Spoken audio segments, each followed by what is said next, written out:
आप देख रहे हैं न्यूज इंडिया। मैं हूं आपके साथ अंजलि राजावत और राजधानी एक्सप्रेस में बात होगी उत्तराखंड से जुड़ी तमाम बड़ी खबरों की। पहली खबर, जहां सीएम धामी का एक दिवसीय हरिद्वार का दौरा है और मुख्यमंत्री पुष्कर सिंह धामी हरिद्वार के दौरे पर हैं। विधायक और कार्यकर्ताओं ने भव्य स्वागत किया।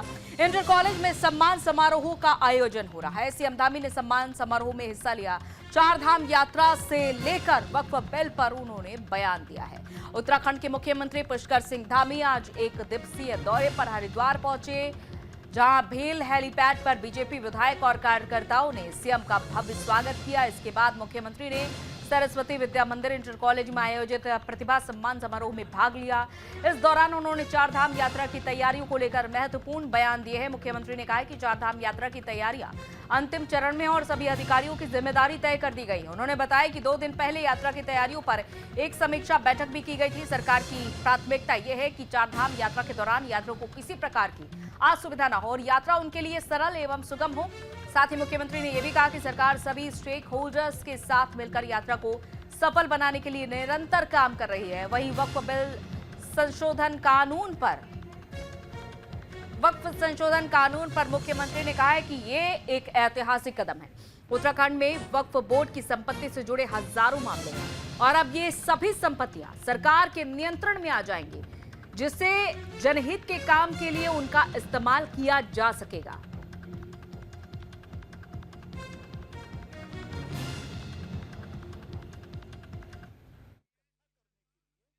देखिए, अब संसद ने बहुत ऐतिहासिक काम किया है आदरणीय प्रधानमंत्री श्री नरेंद्र मोदी जी के नेतृत्व में, जो वर्षों से इसके कारण से आज अनेक संपत्तियां जो कब्जाई हुई थी और बिना कानून के चल रही थी। राज्य हो, हमारे राज्य के अंदर उत्तराखंड में भी जो सन 2000 में जब राज्य की स्थापना हुई थी, ये संपत्तियां कुछ हजारों में थी और आज ये संपत्तियां कई हजारों में हो गई हैं। इसलिए ऐसी सभी संपत्तियां अब सरकार के काम आएंगी, लोगों के लिए काम आएंगी और विकास के काम होंगे और कानूनी तरीके से होंगे। देखिए, अब संसद ने बहुत ऐतिहासिक काम किया है आदरणीय प्रधानमंत्री श्री नरेंद्र मोदी जी के नेतृत्व में, जो वर्षों से इसके कारण से आज अनेक संपत्तियां जो कब्जाई हुई थी और बिना कानून के चल रही थी। राज्य हो, हमारे राज्य के अंदर उत्तराखंड में भी जो सन 2000 में जब राज्य की स्थापना हुई थी, ये संपत्तियां कुछ हजारों में थी और आज ये संपत्तियां कई हजारों में हो गई हैं। इसलिए ऐसी सभी संपत्तियां अब सरकार के काम आएंगी, लोगों के लिए काम आएंगी और चारधाम यात्रा एक तरह से यहाँ की आर्थिकी की भी, हमारे राज्य की आर्थिकी की भी बहुत बड़ी लाइफलाइन है। इसलिए चारधाम यात्रा अच्छी चले, ये हम सबका कर्तव्य होता है। सरकार भी कर रही है और सरकार के साथ हमने सभी जो चारधाम यात्रा को संचालित करने वाले, चाहे हमारे तीर्थ पुरोहित हों, हमारे जो है धार्मिक संगठनों के लोग हैं, होटल वाले हैं, टैक्सी वाले हैं, होम स्टे वाले हैं, अनेक प्रकार से जो टैक्सी चलाने वाले लोग। और इधर यमुनोत्री धाम पे हेली सेवा का ट्रायल हुआ। गरुड़ गंगा पर हेलीकॉप्टर की सफल लैंडिंग हुई। हेलीपैड से यमुनोत्री धाम की नजदीकी परखी गई है और अब सीधे गरुड़ गंगा हेलीपैड पर यात्री उतर पाएंगे। तो यमुनोत्री धाम में गरुड़ गंगा के पास उड्डयन विभाग ने हेलीपैड तैयार किया है और हेलीपैड पर हेलीकॉप्टर ने आखिरकार कुशल लैंडिंग की और हेली सेवा के जरिए हेलीपैड से यमुनोत्री धाम की नजदीकी परखी गई है। थानाध्यक्ष दीपक कठैत ने जानकारी देते हुए कहा कि पिछले हफ्ते जब ट्रायल चलाया गया तब हेलीकॉप्टर लैंडिंग नहीं हो पाई थी, लेकिन कल हेलीकॉप्टर की कुशल लैंडिंग हो गई है और अब यात्रियों की संख्या में भी इजाफा देखने को मिल सकता है। जो श्रद्धालु आज तक यमुनोत्री धाम के दर्शन नहीं कर पाए, वो अब आसानी से दर्शन कर सकते हैं और इसके बाद यात्रियों को खरसाली हेलीपैड पर नहीं बल्कि सीधे गरुड़ गंगा हेलीपैड पर उतारा जाएगा।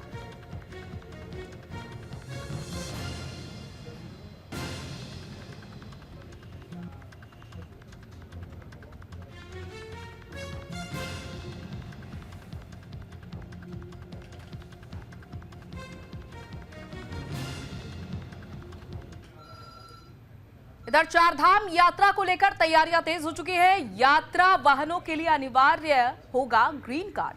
कमर्शियल वाहनों के लिए ग्रीन कार्ड बनाना अनिवार्य होगा। 11 अप्रैल से कमर्शियल वाहनों के ग्रीन कार्ड बनना भी शुरू हो जाएंगे, यानी कि कल से। ग्रीन कार्ड के लिए ऑनलाइन आवेदन आपको करना होगा। कार्ड लोकल वाहनों के लिए 30 नवंबर तक मान्य होगा। कार्ड बाहरी वाहनों के लिए 15 दिनों तक के लिए मान्य होगा। तो उत्तराखंड की विश्व प्रख्यात चारधाम यात्रा जो कि 30 अप्रैल से शुरू होने जा रही है, इसमें 23 अप्रैल को गंगोत्री और यमुनोत्री, 2 मई को केदारनाथ और 4 मई को बद्रीनाथ के कपाट खोले जाएंगे। चारधाम यात्रा के दौरान बड़ी संख्या में निजी एवं कमर्शियल वाहनों की आवाजाही उत्तराखंड में देखने को मिलती है, जिसकी वजह से उत्तराखंड में वायु प्रदूषण का खतरा भी बना रहता है। और इसके लिए राज्य सरकार ने किसी भी कमर्शियल वाहन के लिए ग्रीन कार्ड अनिवार्य किया है। उत्तराखंड परिवहन विभाग के ई पोर्टल के जरिए कमर्शियल वाहन चालक ग्रीन कार्ड के आवेदन कर सकते हैं और ये आवेदन की प्रक्रिया कल यानी कि 11 अप्रैल से शुरू कर दी जाएगी। बिना ग्रीन कार्ड की यात्रा सीजन में कमर्शियल वाहनों का संचालन करना पूर्ण रूप से अवैध माना जाएगा और इसके लिए कड़ी कार्रवाई का प्रावधान भी रखा गया है, परिवहन विभाग की ओर से निश्चित किया गया है।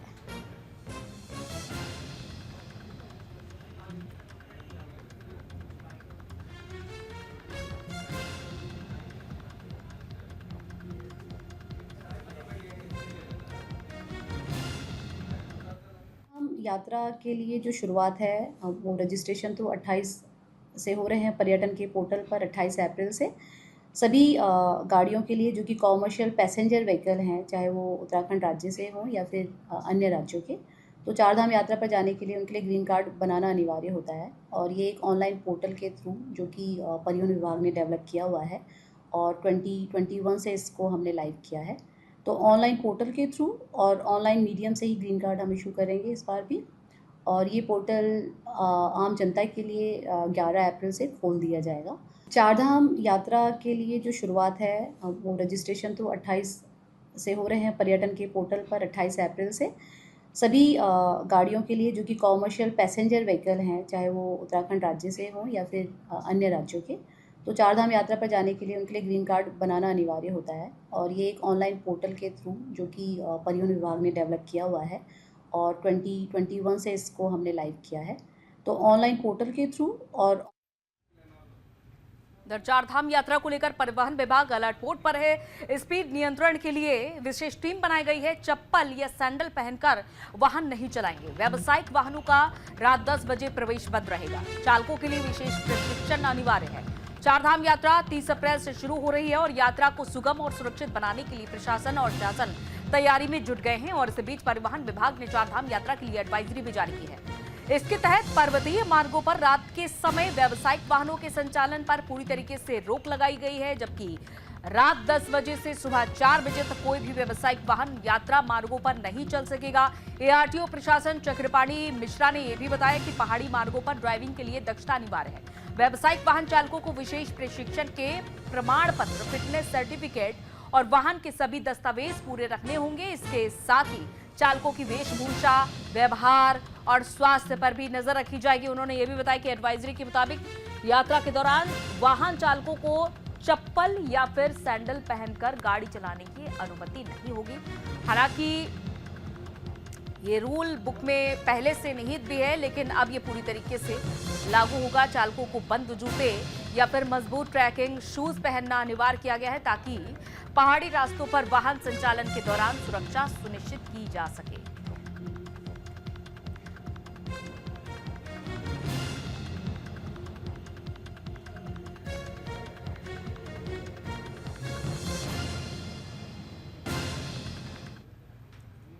ऐसा नियम निर्धारित किया गया है, हमारे नियमावली में भी है कि चप्पल पहन के वाहन संचालित न किया जाए। जो हमारा भौगोलिक परिस्थिति है उसमें बहुत सारे ऐसे क्षेत्र हैं जहाँ पर टेम्परेचर का डिफरेंस भी काफ़ी ज़्यादा रहता है, तो और इसके मद्देनज़र भी सड़क सुरक्षा को देखते हुए ऐसा नियम है, उन नियमों का अनुपालन हम लोग सुनिश्चित करेंगे। ऐसा नियम निर्धारित किया गया है, हमारे नियमावली में भी है कि चप्पल पहन के वाहन संचालित न किया जाए। जो हमारा भौगोलिक परिस्थिति है उसमें बहुत सारे ऐसे क्षेत्र हैं जहाँ पर टेम्परेचर का डिफरेंस भी काफ़ी ज़्यादा रहता है, तो और इसके मद्देनज़र भी सड़क सुरक्षा को देखते हुए ऐसा नियम है, उन नियमों का अनुपालन हम लोग सुनिश्चित करेंगे। ऐसा नियम निर्धारित किया गया है, हमारे नियमावली में भी है कि चप्पल पहन के वाहन संचालित न किया जाए। जो हमारा भौगोलिक तो देखिए 30 अप्रैल से चारधाम यात्रा की शुरुआत होने जा रही है और इसके लिए 14 लाख के पार हो चुका है अभी तक रजिस्ट्रेशन का आंकड़ा। रजिस्ट्रेशन की शुरुआत 20 मार्च से हुई थी। गंगोत्री और यमुनोत्री धाम के कपाट 30 अप्रैल से खुलेंगे। केदारनाथ धाम के कपाट 2 मई को खुलेंगे। पवित्र बद्रीनाथ धाम के कपाट 4 मई को खुलेंगे। इसके अलावा यात्रा मार्ग को सुपर 15 जोन में बांटा गया है, जहां यात्रा मार्ग 41 जोन और 137 सेक्टर में विभाजित है और सभी सेक्टर का क्षेत्र 10 किलोमीटर का तय किया गया है और हर एक सेक्टर में 24 घंटे पुलिसकर्मियों की गश्त भी रहेगी।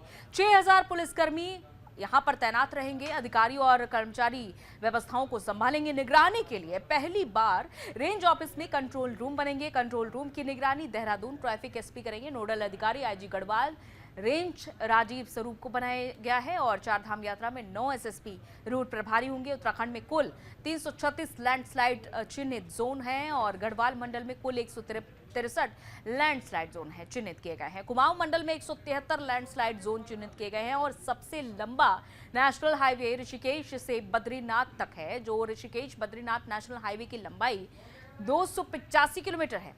ऋषिकेश बद्रीनाथ नेशनल हाईवे पर कुल 54 लैंडस्लाइड जोन है। ऋषिकेश नेशनल हाईवे पर 54 में से 17 लैंडस्लाइड जोन चिन्हित है। रुद्रप्रयाग जोशीमठ के बीच 32 लैंडस्लाइड जोन चिन्हित है। जोशीमठ बद्रीनाथ के बीच 5 लैंडस्लाइड जोन चिन्हित किए गए हैं।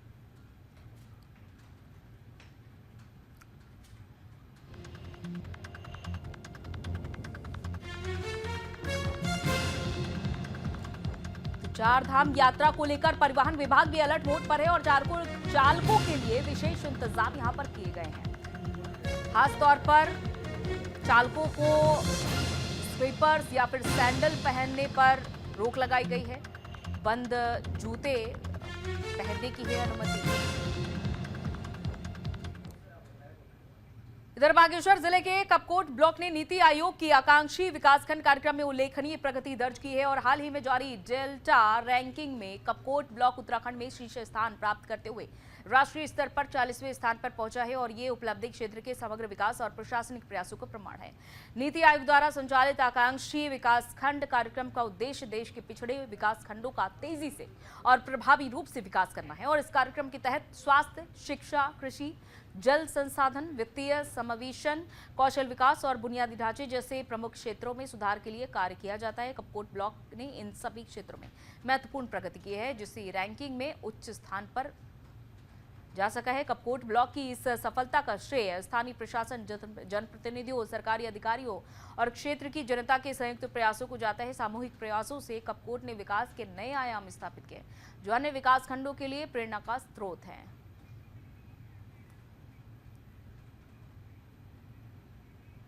इधर देहरादून में बीजेपी के कार्यक्रम तय हो चुके हैं। 25 अप्रैल तक बीजेपी के कई कार्यक्रम चलेंगे। पंचायत चुनाव की रणनीति भी बनाई जाएगी।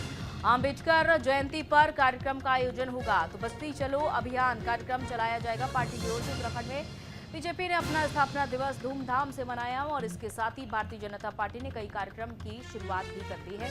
बीजेपी प्रदेश मीडिया प्रभारी मनवीर सिंह चौहान ने जानकारी देते हुए बताया कि बीजेपी ने अपनी स्थापना दिवस से लेकर 25 अप्रैल तक के कार्यक्रम तय कर लिए और उन्होंने ये भी कहा कि पार्टी में आगामी पंचायत चुनाव के साथ 2027 तक की रणनीति बनाई जा रही है, जिसके लिए व्यापक अभियान भी पार्टी द्वारा चलाया जाना है और इसी के तहत सबसे पहले बीजेपी के जो सक्रिय सदस्य बने हैं उनके सम्मेलन का आयोजन हो रहा है। मीडिया प्रभारी ने यह भी कहा कि अंबेडकर जयंती पर भी बस्ती चलो अभियान का कार्यक्रम पार्टी चलाएगी।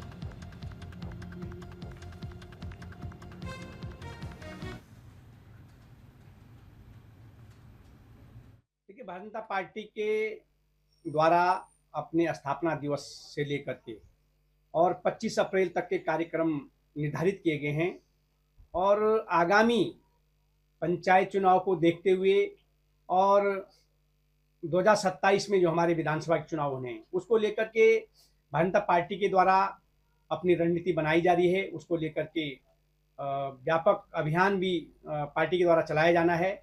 इसी के तहत अभी हमारे पार्टी स्थापना से लेकर अब तक जो कार्यक्रम शुरू हुए हैं, अभी सबसे पहले जो हमारे पार्टी इधर उत्तराखंड में ई पास मशीन से राशन वितरण शुरू किया जा रहा है, जहां मंगलौर में आधुनिक बायोमेट्रिक मशीन का उद्घाटन हुआ।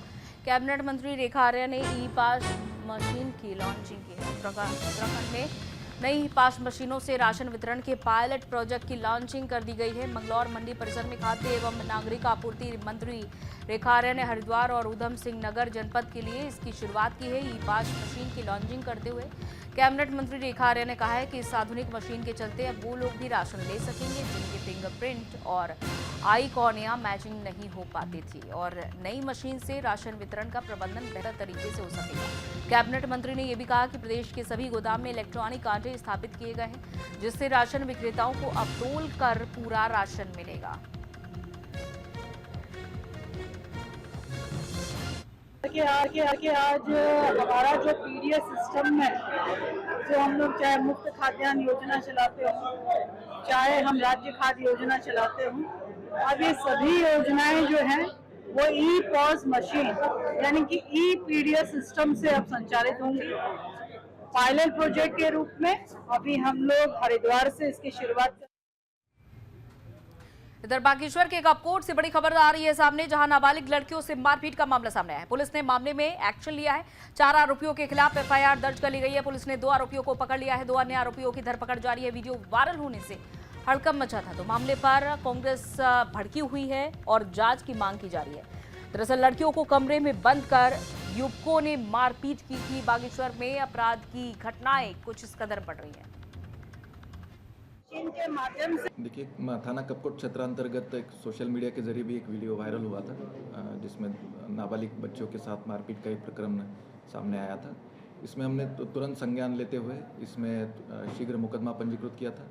इसमें 2 अभियुक्तों की गिरफ्तारी की गई थी। चूँकि इसमें कुछ 7 साल के नीचे सज़ा में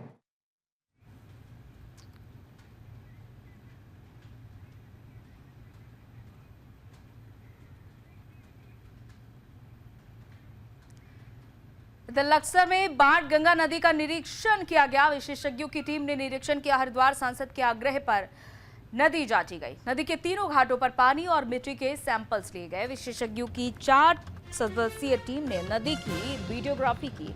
जांच के बाद वैज्ञानिक विधि से चलाया जाएगा सफाई अभियान। तो लक्सर के पंचेवली स्थित बाढ़ गंगा घाट का विशेषज्ञों की टीम ने दौरा किया। टीम ने पंचेवली से लेकर भूपुर तक लगभग 21 किलोमीटर लंबी बाढ़ गंगा नदी का गहन निरीक्षण किया। लोग तो आज फिजिकली देखने आए थे कि क्या स्थिति है नदी की, पर ऐसा मुझे महसूस हो रहा है कि जिस तरह से घाट बने हुए हैं, तो पहले यानी पूर्व में बहुत ही बढ़िया यानी पानी का यहाँ पे स्रोत रहा होगा, बराबर पानी उपलब्ध रहा होगा, पर लगता है कि कई सालों से इग्नोर किया गया, इसको देखा नहीं गया, इसलिए से इसमें इतना वीड वगैरह हो गया है। ये समिति का प्रयास नहीं है, जन जन का प्रयास है। हमारे यशस्वी लोकप्रिय सांसद श्री त्रिवेंद्र सिंह रावत जी का प्रयास है और इलाके के लोगों का प्रयास है, यहाँ के ग्राम प्रधानों का प्रयास है कि पश्चिम महनी बाणगंगा। इधर विकासनगर से बड़ी खबर, जहां अवैध निर्माण पर बुलडोजर एक्शन चला। जहां हाईकोर्ट के आदेश पर बुलडोजर चला है। कार्रवाई के दौरान भारी विरोध भी देखने को मिला। देहरादून के पचवादून क्षेत्र में नदी, बरसाती नाले, ढांग और तालाब की जमीनों को हाईकोर्ट के निर्देश के बाद प्रशासन लगातार खाली कराने में जुटा हुआ है। अभी तक हम डाक पत्थर में 16 मकान तोड़ चुके हैं, जिनका ध्वस्तीकरण कर चुके हैं। इससे पूर्व 2 दिन पूर्व जो है नवाबगढ़ और भीमावाला में कार्रवाई की गई थी, जिसमें 10 मकानों का ध्वस्तीकरण किया गया था। जी बिल्कुल, अभी कार्रवाई गतिमान है, कार्रवाई चल रही है और आगे भी गतिमान रहेगी। रुड़की पुलिस और बदमाशों के बीच मुठभेड़ हुई। मुठभेड़ में गोली लगने से एक बदमाश घायल हुआ है। मौके से एक बदमाश फरार है, तलाश जारी है। रुड़की में नहर पटरी पर पुलिस और बदमाशों के बीच मुठभेड़ देखने को मिली और वहीं मुठभेड़ में एक बदमाश को गोली लगी, जिसे घायल अवस्था में सिविल अस्पताल रुड़की में भर्ती कराया गया है। वहीं ये बदमाश हाल ही में रुड़की क्षेत्र में हुई लूट की वारदात में शामिल बताया जा रहा है। मुठभेड़ में एक बदमाश मौके से फरार हो गया है। इलाके में पुलिस ने फरार बदमाश की तलाश शुरू कर दी है। और यही उनके आश्वासन पर ये प्रोग्राम 4 दिन के लिए हमने आगे बढ़ा दिया। अगर नहीं होगा तो कदम जरूर उठेगा, कुछ ना कुछ यहाँ घटना घटेगी और उसके जिम्मेदार शासन, प्रशासन और फैक्ट्री प्रबंधन होगा। आपने कहा कि संजय गुप्ता के माध्यम से बात हुई थी, आप वो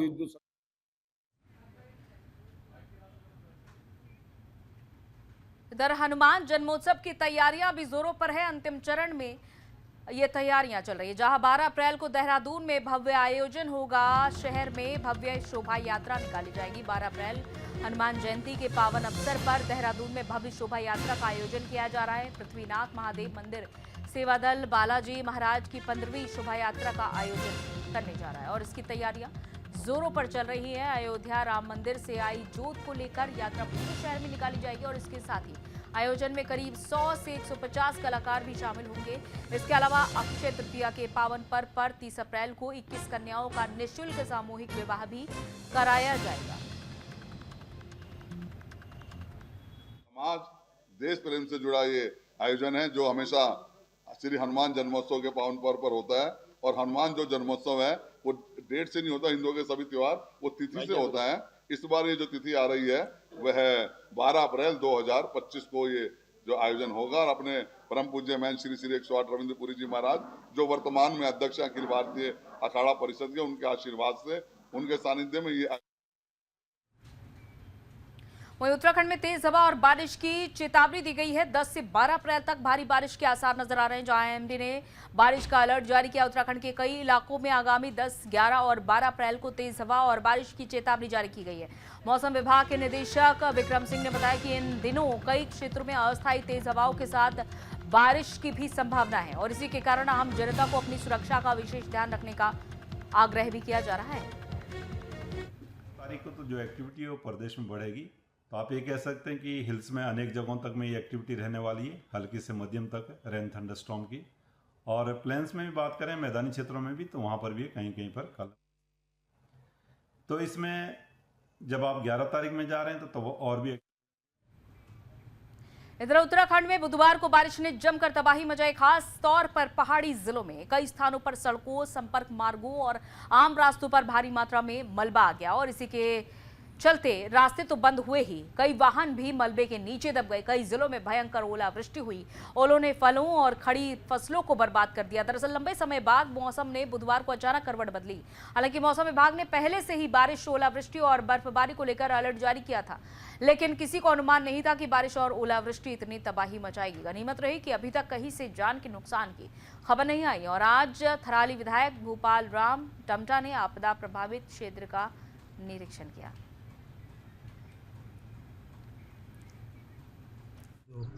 अत्यधिक वर्षा होने के कारण जो नाले और जो बहुत बड़ी भूभाग के कैचमेंट का जो पानी नीचे को उतरा, तो उसने कहीं न कहीं कटाव भी किया है, साथ साथ मलबा भी लाए हैं बहुत सारे। जैसे हमारे रामला मैदान के बगल पर कई गाड़ियाँ मलबे से दब गई थी कि जो हमारे ऊपर क्षेत्र से जो हमारे खेत। तो राजधानी एक्सप्रेस में फिलहाल इतना ही, लेकिन तमाम खबरों का सिलसिला लगातार जारी।